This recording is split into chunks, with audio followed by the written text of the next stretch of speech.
ಇದನ್ನೆಲ್ಲ ತಂದದ್ದು ಈ ಸೋಷಲಿಸ್ಟಿಕ್ ಪ್ಯಾಟರ್ನ್ ಆಫ್ ಸೊಸೈಟಿ ಹಾಗೆ ಅಂತ ಅವರು ಏನು ಒಂದು ಮಾಡಿದ್ರಲ್ಲ, ಅದಕ್ಕೆ ಇಂಡಸ್ಟ್ರಿ, ಮುಖ್ಯವಾದ ಇಂಡಸ್ಟ್ರಿ ಎಲ್ಲ ಸರ್ಕಾರವೇ ನಡೆಸಬೇಕು, ಸರ್ಕಾರದ ಕೈದಲ್ಲೇ ಇರಬೇಕು. ಆಮೇಲೆ ಈ ಇಂಡಸ್ಟ್ರಿಯಲಿಸ್ಟ್ ಇದ್ದಾರಲ್ಲ ಅವರೆಲ್ಲ ಪಾಪಿಗಳು, ಬಡವರ ರಕ್ತವನ್ನು ಹೀರುವಂಥವ್ರು, ಈ ಥರದ ಸ್ಲೋಗನ್ಗಳನ್ನೆಲ್ಲ ಅದೆಲ್ಲ ಕಮ್ಯುನಿಸ್ಟದ್ದೇ ಸ್ಲೋಗನ್ನು. ನೆಹರು ಅದನ್ನೇ ಇಲ್ಲೆಲ್ಲ ಅಡಾಪ್ಟ್ ಮಾಡಿದ್ದು. ಹೀಗೆ ಮಾಡಿ ಏನು ಮಾಡಿದ್ರು, ಇವ್ರಿಗೆ ಈ ಬೇರೆ ಇಂಡಸ್ಟ್ರಿಗಳನ್ನೆಲ್ಲ ತುಳಿಯೋದಕ್ಕೆ ಶುರು ಮಾಡಿದ್ರು, ಟ್ಯಾಕ್ಸ್ಗಳನ್ನು ಜಾಸ್ತಿ ಮಾಡೋದಕ್ಕೆ ಶುರು ಮಾಡಿದ್ರು.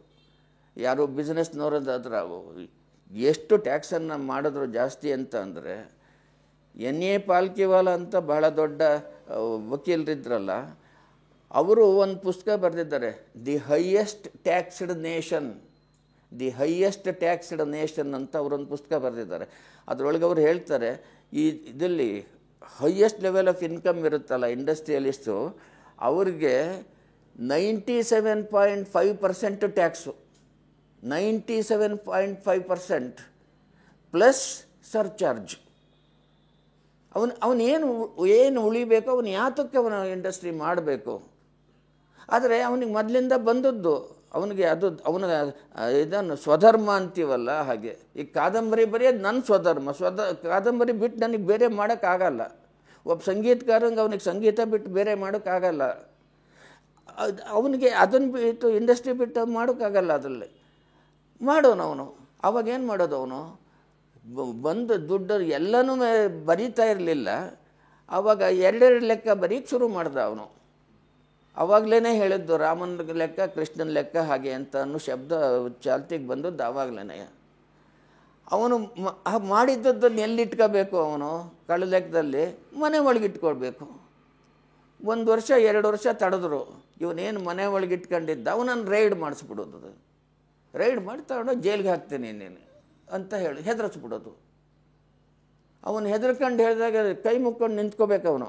ಆವಾಗ ಅವನಿಗೆ ಹೇಳೋದು, ನೀನು ಕದ್ದಿದ್ದೀಯ, ನೀನು ಮುಂದೂ ಕದೀತೀಯ, ನಮಗೆ ಗೊತ್ತಿದೆ, ಆಯಿತು, ನಮಗೂ ಪಾರ್ಟಿ ನಡೆಸಬೇಕಾದ್ರೆ ದುಡ್ಡು ಬೇಕಾಗುತ್ತೆ, ನನಗರ್ಧ ಕೊಡು, ನೀನು ಅರ್ಧ ಇಟ್ಕೊ ಅಂತಂದು ಇವರೂ ಈ ಕಳ್ಳ ಲೆಕ್ಕ ಮಾಡಿಕೊಂಡದ್ದೇ ಕೆಲಸ ಇವರೇ ಮಾಡ್ಕೊಳ್ಳೋದು.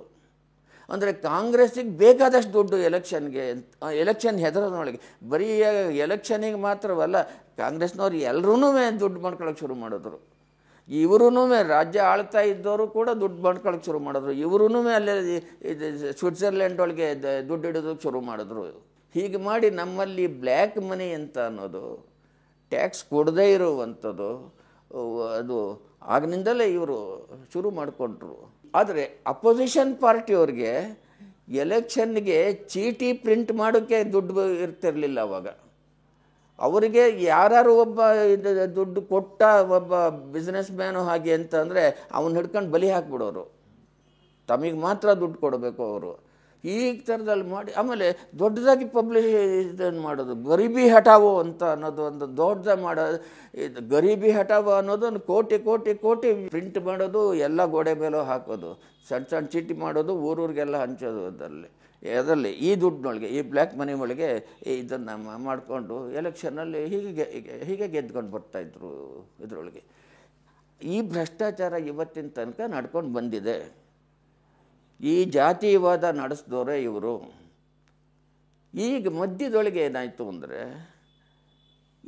ಇದರಲ್ಲಿ ಬೇರೆಯವರು ಕೂಡ ಸ್ವಲ್ಪ ಎಚ್ಚೆತ್ಕೊಂಡು ಬಂದರು. ವಾಜಪೇಯಿಯವ್ರ ಸರ್ಕಾರ ಬಂತು. ಆದರೆ ವಾಜಪೇಯಿ ಸರ್ಕಾರ ಬಂದಾಗ ವಾಜಪೇಯಿಯಲ್ಲಿ ಏನು ಮಾಡೋದು, ತುಂಬ ಒಳ್ಳೆಯ ಐಡಿಯಾಗಳಿದ್ದು ವಾಜಪೇಯಿ ಅವರಿಗೆ. ಇದನ್ನು ಇಡೀ ಇದರೊಳಗೆ ಚತುಷ್ಪದ ಇದನ್ನು ಮಾಡ್ತೀವಿ ನಾವು, ಹಾಗೆ ಇಂಥ ಒಳ್ಳೆಯ ಐಡಿಯಾಗಳು ಇದ್ದು ಅವ್ರಿಗೆ.